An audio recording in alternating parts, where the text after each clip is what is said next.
r/AskReddit. Watson, oh crap, moment where you realized you've been doing something the wrong way for years. It wasn't very long, but when I was learning to drive my dad was explaining the rule of thumb regarding a safe distance, to be behind the car in front of you. I thought it meant to hold your thumb up, and if your thumb didn't cover the entire car you were too close to it. When he caught me doing that he asked me what I was doing. When I explained he burst out laughing, then considered it and concluded it wasn't a bad idea, but perhaps a bit distracting. Also every other driver thinks you're a super friendly guy or a bit passive aggressive.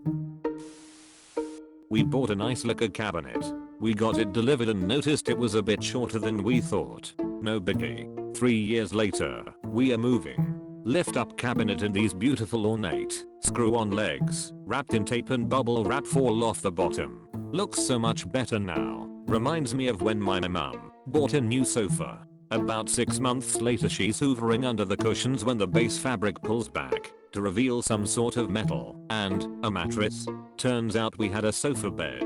Made my friend sleep on the floor with a sofa bed right there. A few years back my buddy bought my new headphones with a built-in mic because he was sick of the static on my old mic. In a rush to set it up to play a game with him, I just pulled out the headphones without really looking in the box and couldn't get the mic to work. But whatever, we were in a rush, so we played anyway and I decided I'd figure it out later. This Christmas I'm going through some old boxes and see the headphone box and open it up. I had forgotten to take out the splitter cable so that you could plug in the mic and the headphones, but I forgot to tell him until like 2 weeks later, right before he handed me a gift, which was even better quality headphones. I don't think he'll ever let me live that one down. When I was a kid I loved drinking coffee, but didn't know how to make it. My mom taught me, but the coffee ratio she told me to use was like 1 tablespoon per 1 pot of coffee as opposed to the actual ratio 1 tablespoon to 1 cup of water. Fast forward about 13 years to a couple months ago, and I was reading the back of my Folgers coffee thing and there was a little diagram showing how much to actually use. I then realized my mom had told me the wrong amount, so I A, wouldn't drink all her coffee, and B, wasn't super hyped up going into school. I always thought eggplant tasted itchy, like itchy was a flavor, like sour or salty. Fed some to my baby and his face turned red wherever the eggplant touched, and I realized we are both just allergic to eggplant, and itchy isn't a flavor. I'd been giving my husband walnuts as a snack for a while when we were on keto. Then one day he says, "I don't really like those. They kinda take my breath away for 5 to 10 minutes after I eat them." He had no idea that it was an allergic reaction. I had this with kiwis. Whenever I'd eat them, my mouth would itch, and my tongue would sting and swell slightly, and I'd end up in tears. Yet I ate them every night before bed as a kid, as I just thought that's what kiwis did. Now realize that it was definitely an allergic reaction, and fruit shouldn't make you cry.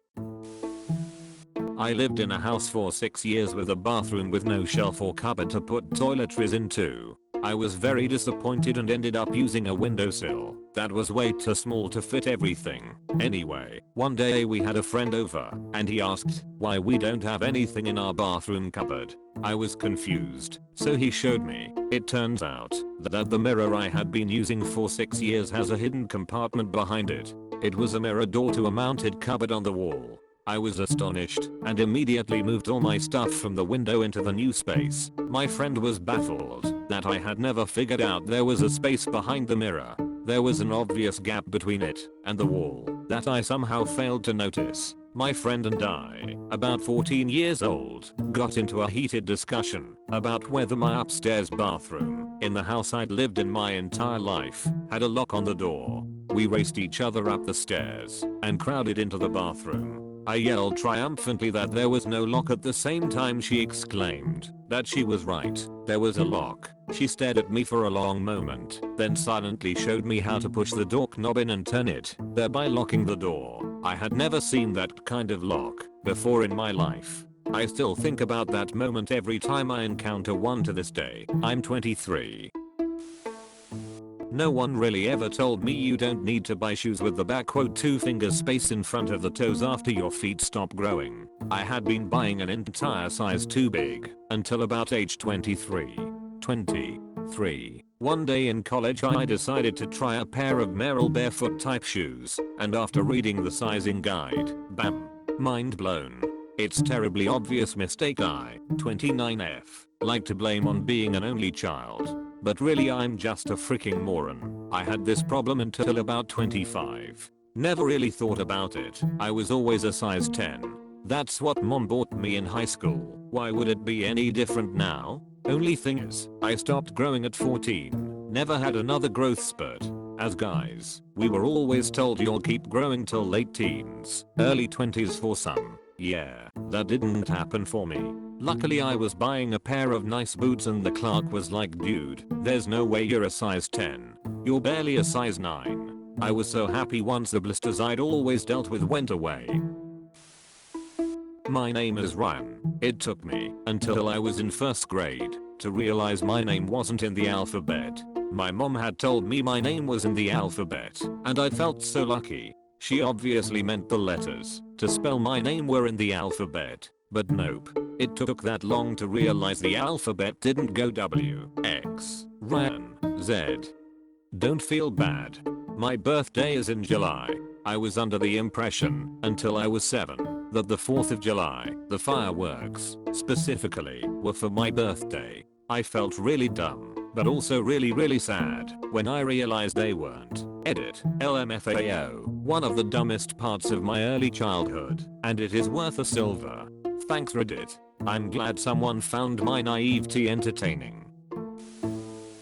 Not wrong for years, but I work help desk, and we use a specific, terrible, piece of software for our support system, IBM Notes. It turns out that for the first 9 months I had been working there, it wasn't set up properly, so I wasn't sending any emails from it at all. No notifications that the ticket went to me, no responses from me, no close notifications, nothing. Someone noticed this, took a look, and fixed a setting. I immediately sent out over 1,000 emails to everyone in the company. One time at my university an administrator sent an email to everyone. Somebody hit reply all on accident and started a whirlwind of hundreds of people replying all to tell people to stop replying all. It was quite the **T show. Happens a couple of times a year where I work. Most people ignore and delete, but last time at least 20 people decided that using reply all to tell everyone how annoying it was to receive those mails were the superior course of action. We had one at my work a while back and it only stopped when one of the VPs replied to all quoting the section of it policy that states we can be fired for abusing the email system. I was at Crate and Barrel with my girlfriend talking about how it's so weird they don't make tongs, so you open them up super wide and then press in. I thought it was odd that they only gave you a super tiny opening. In the middle of me saying this, she just presses the button at the bottom of the tongs I was holding, and I stop mid-sentence in shame. For about 3 years, we only bought classy Crate and Barrel furniture for work. We'd have it shipped in from out of state, and finally I asked my boss why we didn't just pick it up at the showroom. She asked what showroom. I said the showroom attached to the restaurant. The Cracker Barrel restaurant. No, they are not the same company. I used to fill the kettle by the spout. My parents have always done it this way. I thought the center part was mainly for decoration, but not functional. I don't know why I never questioned this. One day I bought a new tea kettle and my husband was like, what the frick, what is inside this? And with great ease, opened the center to pull out a manual with instructions and whatnot. I was drinking dirty paper water for like 2 weeks. When I first got a debit card and would go out to eat at restaurants with my friends, I would leave a cash tip on the table. When I got the receipt to put how much I was paying, I would write down how much money I left on the table. For at least 6 months I gave double tips to every waitress I had. I did this to a pizza guy once. I gave him a cash tip, and when he gave me the receipt to sign I put down how much cash tip I gave him. He told me, whoa, you're giving me more. I was like, is that not how it works? He said he'd correct it for me once he got back to the store. I felt pretty embarrassed. Thanks for watching. If you enjoyed this video, Please consider leaving a like and subscribing for more videos like this. Don't forget to leave your stories in the comments below.